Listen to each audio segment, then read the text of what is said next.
Welcome to the Daily Gospel of John. A little late getting started today. I think it's like 10 o'clock at night, past my bedtime. I get up early. But anyway,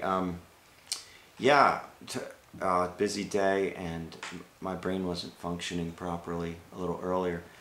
But John 4, awesome passage, and Jesus is he's offering this woman which would quench her thirst, her heart desires, that relationship with God that he wants to give. And yet he's kind of diagnosed, I guess, where her desires have taken her, the unhealthy, sinful places, from the arms of one man to another, to another, to another, seeking to find some sort of fulfillment. And that was her particular thing. And it wasn't working for her, and it was an offense to God as well, and so he put his finger on that issue and said, "Hey, I know about you. I know where you've been. I know what you've been doing." And it almost sounds like she's trying to change the subject here, but I don't know what was going on in her heart. But we look at verse 19. Jesus has just said, "Well, you're right when you say you have no husband. The fact is you've had 5, and the man you have now is not your husband." And she says, "Sir," the woman said, "I can see that you are a prophet. Our fathers worshipped on this mountain, but you Jews claim that the place where we must worship is in Jerusalem." And I'm going to stop there because she does seem to recognize now that he's a prophet, not just a Jewish man, some random guy.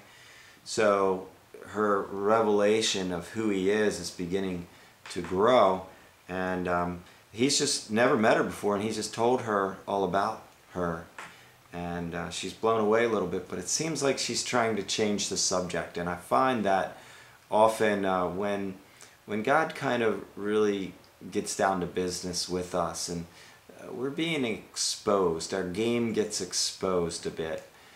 God's not doing that to hurt us, again, any more than the surgeon is trying to hurt the patient when he shows them the x-rays or the CAT scans of the cancer.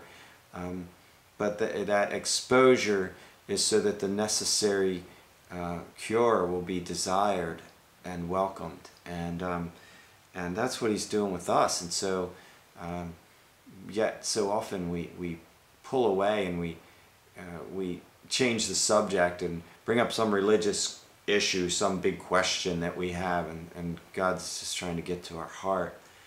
And I've known quite a few people that I just admire so much that have been in recovery, often in 12-step programs, and wow, there's so much good stuff in there, in that before healing and life change can really happen in those recovery programs, one has to acknowledge, one, that they have a problem, and 2, that they need God's help, and then to be very specific in acknowledging really the depths of their addiction and their problem, and coming clean about it, not just with God but with others as well, and bringing it out in the open where healing can happen.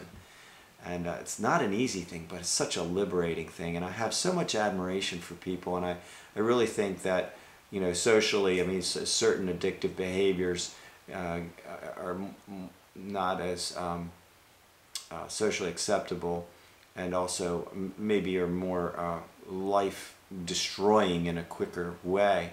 But guess what? Every one of us needs to be in recovery. Every single one of us. Well, there's something. Anyway, I'm rambling. God bless. We'll look more at this tomorrow.